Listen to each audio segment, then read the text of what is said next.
Bonjour et bienvenue sur l'espace du site mécaniqueuniverselle.net, le site qui essaie de démontrer que l'humanité progressivement évolue vers son ultime perfection, la paix universelle, etc. Bon, le paradis, en fait, on construit le paradis sans le savoir, on ignore ce qu'on est en train de construire. On va commencer à prendre conscience de cette évolution, mais il faut que la conscience humaine s'élève encore d'un cran pour accéder à cette conscience. En tout cas, c'est ce que nous réalisons. Et donc, dans cette finalité paradisiaque, en somme, c'est l'amour qui sera le point le plus élevé. C'est en fait l'expression de l'amour, la capacité à aimer, ça sera la valeur suprême. Pour l'instant, la valeur suprême, c'est l'intelligence qui nous sert à construire techniquement l'humanité. Donc, on a besoin de cette intelligence, du calcul, etc., etc. De pouvoir aller chercher, c'est la conscience scientifique, la conscience matérialiste en somme. Et donc c'est très important, elle est là, elle nous sert à construire l'humanité, mais ça n'est pas le barème d'évolution suprême, c'est pas la valeur suprême. La valeur suprême, c'est l'amour, quoi qu'il arrive. Et c'est vers cette valeur suprême que nous allons. Nous allons vers cet amour. Et déjà, je voulais faire une petite aparté, c'est ce qui m'a amené à cette page de la mécanique universelle. Alors cette page, je l'ai écrite, comme toutes les autres d'ailleurs, en 2001. Voilà. Donc elle date de 2001. Et on va voir que peu de choses ont changé depuis, en réalité. Il y a une chose que je n'ai pas fait, mais c'est pas grave, parce que je voulais lancer la lecture comme ça automatique. C'est ce que je vais faire d'ailleurs.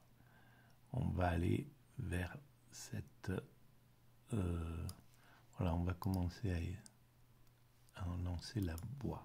L'amplitude d'amour aimé, savoir est humain, savoir aimer est divin. Joseph Roux, l'humanité ne peut se construire autrement que comme elle se fait. Il faut de tous pour la bâtir, du bien et du mal, du saint et de l'assassin. Ce seul principe rendrait injuste toute comparaison orgueilleuse entre individus. Seulement, l'évolution nous contraint de nous comparer pour progresser. Pour construire notre monde, nous devons utiliser certains jugements de valeur, le saint meilleur que l'assassin. Nous sommes ainsi condamnés à être des êtres injustes. Afin de l'être le moins possible, nous devons relativiser le plus possible nos comparaisons. L'amour pour essence. Pour comprendre la logique de ce chapitre, il faut revenir à nos postulats de départ. Selon nous, l'amour, en tant qu'essence, est à l'origine de l'univers. C'est Dieu, en somme. Dieu est amour. On trouve ce principe dans les religions pour lesquelles Dieu est amour. Autrement dit, l'essence amour est à l'origine du Big Bang. Elle est également à l'origine de la création qui en découle. Et sous une certaine forme,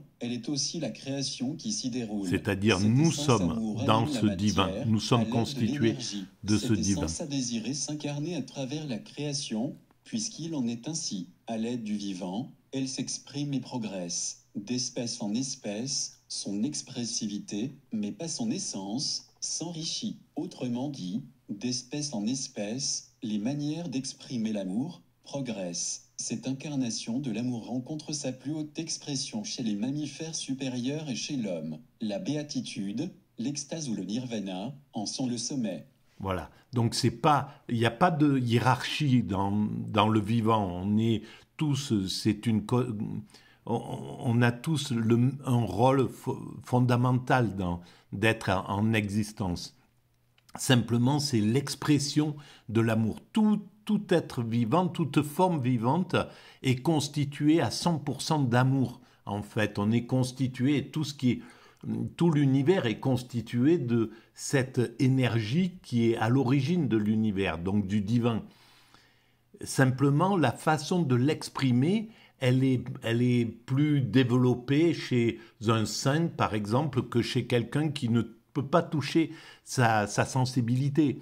Voilà, c'est juste une question, et aucun des deux n'est responsable de sa position. Voilà, celui qui a une vocation à devenir un saint, il a tout un parcours, une enfance, un milieu social, un truc, tout un qui va le conduire à cela, et celui qui va le conduire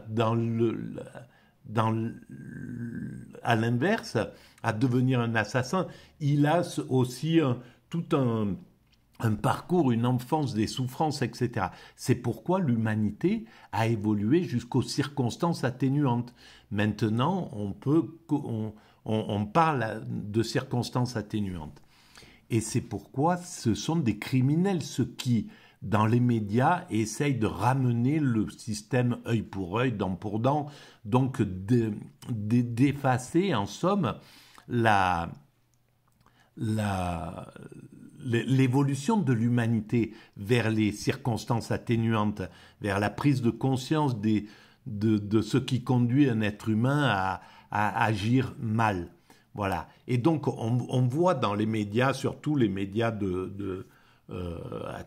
les médias de l'oligarchie, hein, les BFM, les CNews, etc., ils gomment toute la complexité pour dire, voilà, moi, si c'était moi, et il y a des présentateurs, des animateurs de télé, à moi, si c'était moi, face à un crime ou face à quelque chose, évidemment, de révoltant pour tout être humain, ils vont pouvoir dire, bah, moi, je me vengerai, je ferai, moi, je laisserai pas la justice s'occuper de ça, etc. Ou même dans les émissions d'actualité, les animateurs de ces émissions, ben, ils laissent dérouler des pensées comme ça, des types qui arrivent avec quelque chose de manichéen, avec des idées manichéennes. Et ça, c'est hyper criminel en réalité. Ça attaque l'évolution de l'humanité, selon moi. Alors, ben on va partir là. Malheureusement, il manque des points, donc la lecture est pas terrible, mais c'est pas grave. Voilà, on va arrêter là et on va lancer la deuxième partie de la lecture. L'amour est le vivant. L'amour est donc l'énergie fondamentale de la création. Il anime la matière et s'incarne à travers le vivant. Toutes les actions ont l'amour pour moteur. À travers la vie, l'expression de l'amour évolue. Chez l'amibe ou l'éponge, ces manifestations sont archaïques. Puis elle évolue progressivement au sein du vivant. Du poisson au reptile, au mammifère à l'homme, l'amour s'exprime de mieux en mieux. Et cette expression progresse encore à travers l'évolution de l'humanité. Voilà. Avec le banquet, Platon nous a offert une splendide démonstration de l'évolution des formes d'amour. L'amour comme barème si, comme nous l'affirmons sur la mécanique universelle, l'amour est à l'origine du monde, son expression devrait servir de barème pour mesurer l'évolution. La spiritualité a d'ailleurs toujours utilisé cet instrument de comparaison. Voilà. Sous ce gabarit, le saint, l'ascète, l'extatique sont en haut de la hiérarchie, mais, et c'est là où on perçoit la puissance créatrice des religions, le criminel a lui aussi droit au même amour. Aujourd'hui, voilà. Nous pouvons le constater, les religions, la capacité d'aimer n'est pas l'instrument préféré du monde matérialiste. Celui-ci choisit les facultés pragmatiques pour établir des hiérarchies. La maîtrise de l'outil, de la technologie, de la pensée, de l'adaptation ou du langage en sont quelques-unes. Et la richesse, le bonheur en espérance. Le pouvoir. Mais ces facultés pragmatiques sont de simples accessoires. La maîtrise du langage, par exemple, sert au commerce, à l'industrie, au développement de la société. Il adoucit les rapports humains. Il favorise les échanges et développe l'interdépendance et le progrès. Mais ce ne sont pas là des finalités dernières. Tous ces apports ont pour vocation d'augmenter chez l'homme sa possibilité d'être heureux, et donc d'exprimer et de ressentir l'amour. De la même façon, les maîtrises de l'outil ou de la technologie ne sont pas premières. Le bonheur est leur finalité, autrement dit, la supériorité technique d'une culture sur une autre n'est pas un gage de supériorité qualitative. Pourquoi vit-on ? Pour s'en convaincre, il suffit de réfléchir un instant sur le sens d'une existence humaine. Il serait absurde de penser qu'on puisse justifier une vie par sa capacité à utiliser la technique. L'art de bien utiliser le langage ne suffit pas non plus à donner du sens à son existence. C'est la même chose avec l'intelligence, l'aptitude scientifique ou les forces de la pensée. L'homme développe ses dons pour des aspirations supérieures, pour atteindre le bonheur et récolter de l'amour. Voilà, évidemment, on ne peut pas justifier son existence par le fait de maîtriser parfaitement le business, de devenir un milliardaire. C'est pas ça qui va justifier l'existence d'un être humain. Voilà, on peut vénérer certaines choses, etc. Mais le fond, il est ailleurs, évidemment. Alors, donc, l'amour comme base de calcul, le barème idéal de l'évolution. Aimer est plus fort qu'être aimé, écrivait Balavoine. Voilà. Allez, on va partir dans ces choses-là. L'aptitude à aimer est-elle le meilleur barème pour mesurer le degré d'évolution? Aujourd'hui, nous utilisons la capacité à maîtriser la technologie, la science ou le progrès pour nous comparer. Sous cet angle, évidemment, l'Occident est en avance. Seulement, ces facultés sont impropres pour apprécier deux sociétés ou deux individus entre eux. Non seulement ces dispositions sont perfectibles, mais elles peuvent avoir des finalités contraires aux valeurs humaines. Ce principe peut être démontré par le bon sens populaire. L'humanité préférera toujours un ignorant bienveillant à un scientifique malvoyant. Voici une petite démonstration pour préciser ce point de vue. Voilà, évidemment, on se rend bien compte que c'est... Malheureusement, la société humaine, la société industrielle, l'Occident en somme, a formaté l'esprit des Occidentaux et depuis la colonisation et depuis l'esclavage, avec l'esprit selon lequel l'Occident serait supérieur, serait mieux, serait plus évolué, etc., etc. L'évolution, la technologie, elle a pas de, elle peut pas servir de barème. Et d'ailleurs, le fait que des hommes en armes aient pu tuer, voilà, quelques conquistadors en arrivant en Amérique, ils n'étaient pas nombreux, mais comme ils étaient armés et suffisamment pervers et suffisamment cruels, ils ont réussi, et suffisamment malins, on va dire, ils ont réussi à faire peur, à dominer d'une manière ou d'une autre, soit en répandant l'alcool ou des choses. Bon, bref, ils ont réussi à dominer des gens beaucoup plus...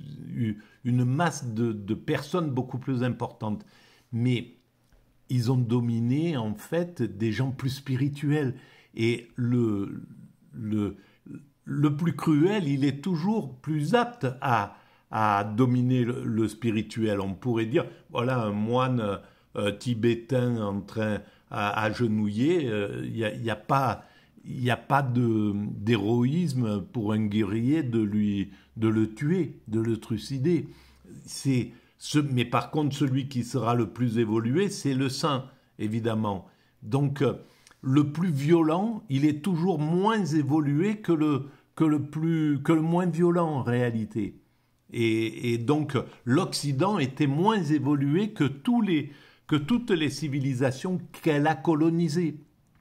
Et c'est parce qu'il était moins évolué, parce qu'il était plus archaïque, plus cruel, plus violent, moins spirituel, qu'il a réussi à faire ça. Et ça, c'est quelque chose qui doit rentrer dans la conscience de l'humanité. Voilà. Alors, on va lire cette dernière partie-là. Malheureusement, encore une fois, alors, on va partir de là plutôt. Il manque des points et ça fait des lectures un peu particulières, mais c'est pas grave. C'est une tentative pour... mélange, intelligence. Pourquoi l'intelligence n'est pas le sommet? Peut engendrer l'action mafieuse. Il peut le mélange le intelligence plus capacité étroite la vente d'armes à des pays sous-développés ou l'appréhension intellectuelle. Il est à l'origine de la thésaurisation des privilèges, de la régression sociale et morale, et de la misère mondiale. Cette alliance permet à certains de dévaliser des pays vulnérables. L'alliance intelligence et facilite le pillage de capacité étroite de l'Afrique, de l'Amérique du Sud. Cette intelligence manipulatrice condamne sans état d'âme des millions d'êtres humains à une vie de servage. Le langage n'est pas non plus le sommet. Le langage plus une capacité étroite d'aimer peut engendrer les manipulations journalistiques, politiques, patronales ou marchandes, l'abus de la naïveté d'autrui, le mépris qu'affichent certaines élitistes envers le peuple, certains nantis envers les classes pauvres, etc. La technologie n'est pas le sommet. La technologie plus une capacité étroite d'aimer peut également conduire au pire lorsqu'elle soutient par exemple l'industrie polluante, l'invention des mines antipersonnelles, l'inconscience des industries d'armement et de la plupart les abus d'un État sur l'autre. La science n'est pas le sommet. La science plus une capacité étroite d'aimer représente également un danger pour l'humanité. Cette association est à l'origine de l'eugénisme et du trafic d'organes. Elle permet à des scientifiques de se mettre au service des pouvoirs ségrégationnistes ou de l'industrie d'armes chimiques. Elle affilie des scientifiques aux industries thésaurisantes, des chirurgiens au vénal, etc. La pensée n'est pas le sommet. La pensée plus une capacité étroite d'aimer est également à la source de toutes les manipulations intellectuelles, de toutes les pensées partiales, claniques, élitistes, injustes, etc. À l'origine des écrits baignant dans la mauvaise foi ou le racisme. Au final, ni l'État, ni l'individu ne peuvent s'appuyer sur le QI pour se considérer supérieurs. Seules les qualités du QE peuvent véritablement donner du sens à une civilisation ou un individu. Voilà. Alors le coefficient intellectuel, il est en dessous du coefficient émotionnel qui mélange l'intellectuel et l'affectif. Voilà. Cet écrit date de 2001. Mais on voit que la technologie, ni le langage, parce que ceux qui manipulent le langage, ils dominent les autres, mais on peut pas mettre quelqu'un qui parle très bien, qui s'exprime correctement, d'ailleurs l'inverse de ce que je fais, comme barème supérieur de l'évolution humaine. Pour construire l'humanité, oui, aujourd'hui, c'est clair que celui qui s'exprime bien, il est dans le charte de tête, il peut avoir du pouvoir, etc., etc. Mais ça va pas faire de lui un barème, le meilleur homme possible, le meilleur être humain possible, forcément. Pareil pour la technologie, pareil pour la science, voilà, pareil pour la pensée. En réalité, le barème qui se profile à l'horizon, quand on aura fini notre évolution, ça sera la capacité d'aimer. Mais il n'y aura plus de barème parce qu'à ce moment-là, on sera plus dans la compétition de dire bon, moi je suis meilleur que l'autre, etc. Tout ça, ça sera aboli. Voilà pour cette vidéo essai. Voilà, si vous pensez que ça a un peu d'intérêt pédagogique, vous pouvez mettre des pouces, vous pouvez vous abonner, vous pouvez envoyer le lien à vos amis, le lien YouTube.